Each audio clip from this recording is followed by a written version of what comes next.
बघा आपण काय बघणार आहोत तर निश्चयकमध्ये काय डिटरमाइन. ठीक आहे.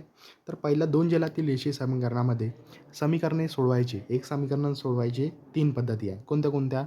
तर पहिली आहे चलाचा लोप करून सहगुणक सारखे करावे. ठीक आहे. त्याच्यानंतर कोणता आहे तर निश्चयक. तिसरं कोणतं आहे आलेख पद्धती. अशा प्रकारे आपल्याला काय तर निश्चयक आपला हा तिसरी पद्धत आपण बघणार आहोत. तर याच्यामध्ये बघा ABCD हा 4 घटकाचा निश्चयक असतो. यामध्ये A आणि B आणि C आणि D या आडव्या असतात. तसेच A आणि C, B आणि D हे 2 उभे स्तंभ आहेत.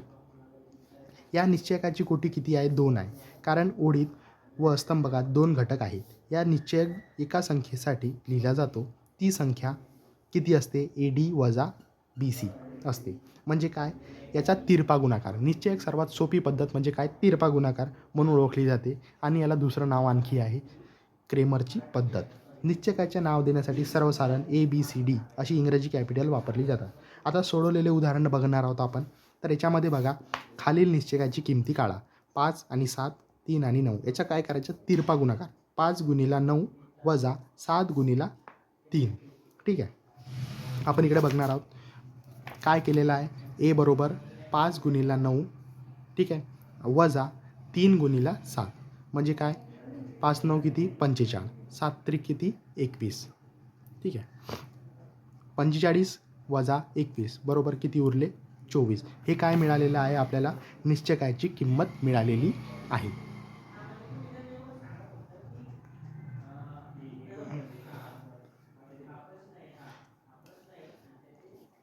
आता आपल्याला n वजा 8 2 आणि वजा 3 वजा 4 असे किमती दिलेल्या आहे. तर आपल्याला काय करायचं आहे? तिरपा गुणाकार. 8 आणि 4चा गुणाकार वजा 8 आणि गुणिला 4 वजा 3 गुणिला किती? 2 वजा 32. 8 चोक किती? 32 आणि वजा चिन्ह जशाच्या तसं. 3 दुने 6 पण चिन्ह वजाचं. आता इथे बघा 3 चिन्ह वजाचे आहे. जेव्हा 3 चिन्ह सारखे असतात तर काय होते? वजाबाकी होते. जेव्हा 2 चिन्ह सारखे असतात तर बेरीज होते आणि 3 चिन्ह सारखे असतात तर वजाबाकी होते. हा नियम लक्षात ठेवा. वजा 32 अधिक 6 बरोबर किती? वजा 26. तिसरं निघालं. आता इथे बघा निश्चयक पद्धती, क्रेमरची पद्धती. ठीक आहे. दिलेल्या एक सामायिक समीकरणे सोडवण्याच्या पद्धती कमीत कमी जागा वापरून निश्चयकाच्या जास्ती सोडवणे येतात. यालाच एक सामायिक समीकरणे सोडवण्याची निश्चयक पद्धती म्हणतात. ही पद्धती गेबियल क्रेमर या स्विस गणिततज्ञाने शोधून काढली म्हणून या पद्धतीला क्रेमरची पद्धती असेही म्हणतात. या पद्धतीत दिलेली एक सामायिक समीकरणे A1x अधिक B1 म्हणजे y, C1 आणि AX A2 x अधिक B2 y बरोबर C2 अशी लिहितात. म्हणजे काय? तर आपण याला उदाहरणाच्या मार्फत समजणार आहोत. सोडवलेली उदाहरणे बघा. क्रेमरच्या पद्धतीने खालील एक सामायिक समीकरणे सोडवा.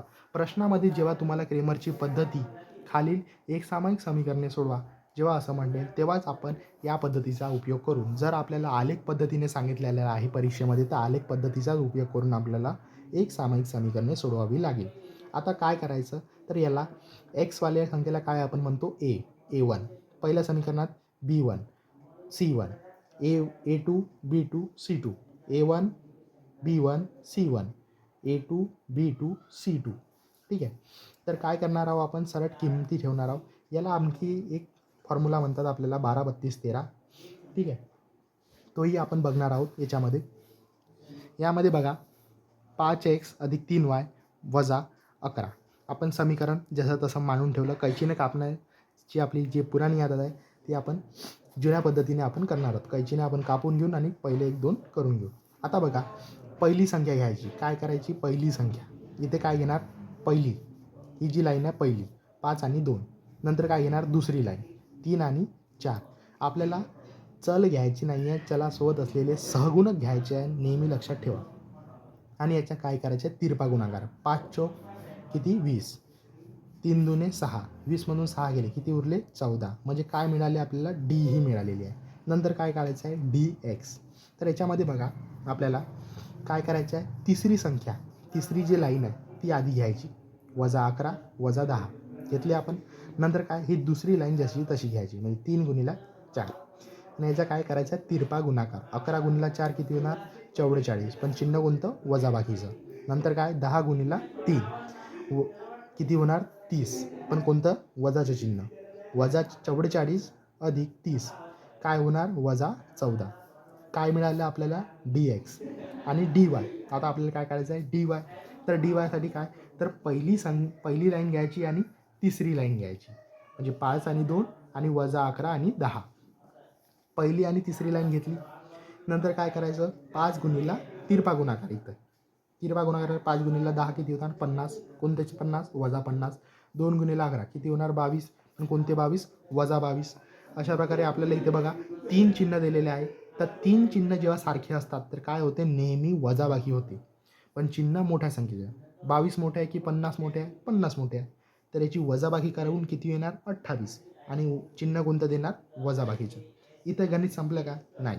तर इथे गणित काय आहे, तर आपल्याला dx आणि dy किंमत मिळाली. आपल्याला dx आणि dy किंमत काढायची आहे का, नाही. आपल्याला काय काढायची आहे, x आणि y.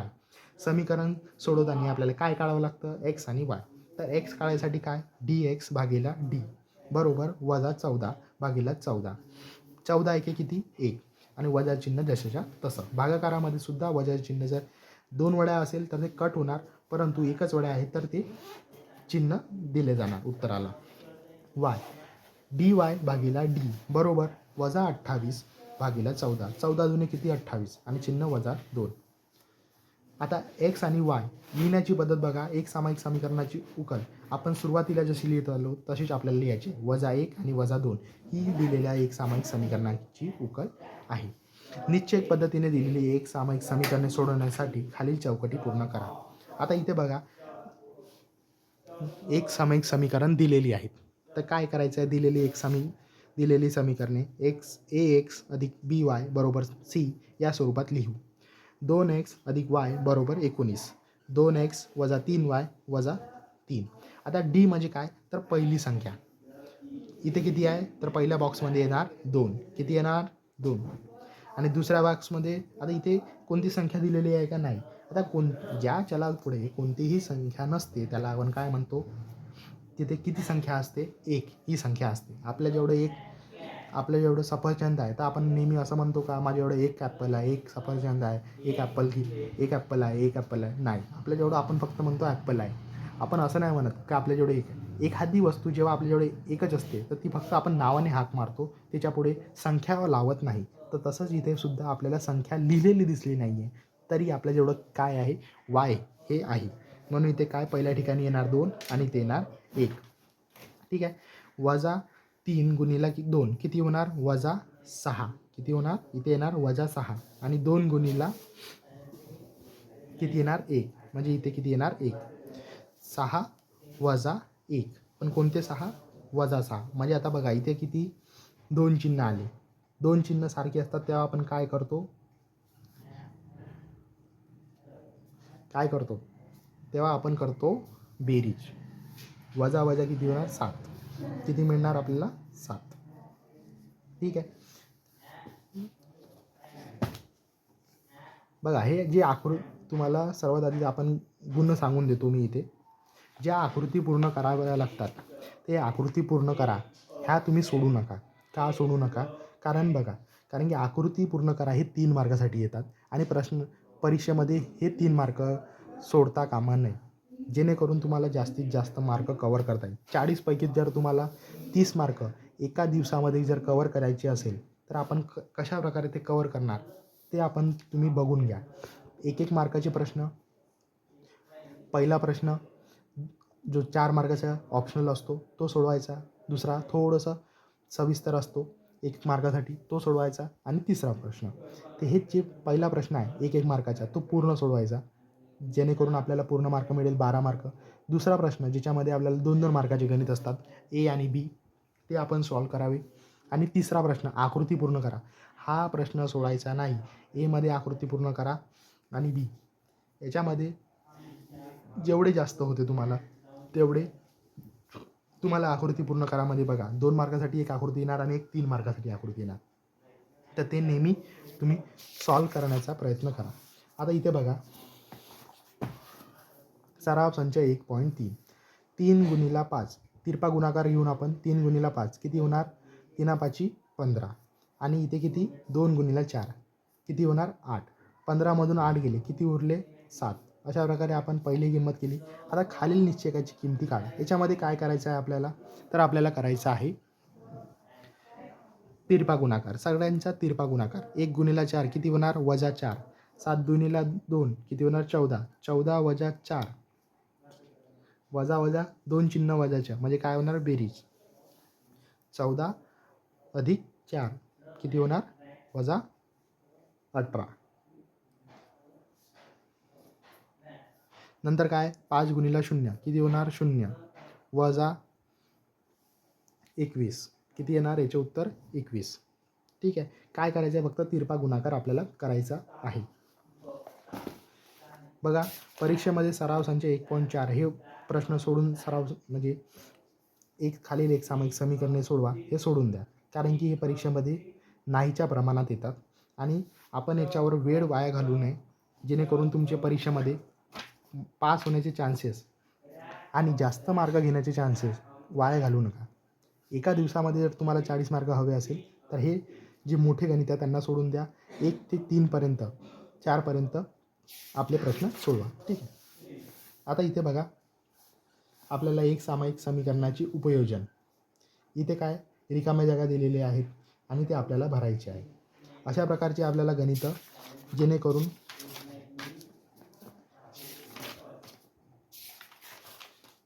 शाब्दिक 1.5 मध्ये आपल्याला काय दिलेलं आहे, तर शाब्दिक उदाहरणे आपल्याला दिलेले आहेत, ते आपल्याला सोडवायचे आहेत. अशा प्रकारे आपण 2 चलातील रेषीय समीकरणामध्ये जर आपल्याला एका दिवसाच्या अभ्यासामध्ये पास व्हायचं असेल तर आपण काय करणार आहोत, तर सर्वात आधी 2 चलातील रेषीय समीकरणामध्ये कोणतं करणार आहोत, सराव संच 1.1, सराव संच 1.3 आणि सराव संच 1.5 मधलं 1 आणि 2. हे बघा, सर्व प्रश्न करणे आवश्यक नसतात, कारण ही परीक्षेमध्ये एवढे लांबलचक प्रश्न तुम्हाला विचारले जात नाही. तर त्यामुळे तेवढे कठीण प्रश्न तुम्ही सोडून द्या किंवा अवॉइड करा, जेणेकरून तुम्हाला जास्त मार्क मिळवण्यासाठी गरज म्हणजे पूर्ण होईल तुम्हाला.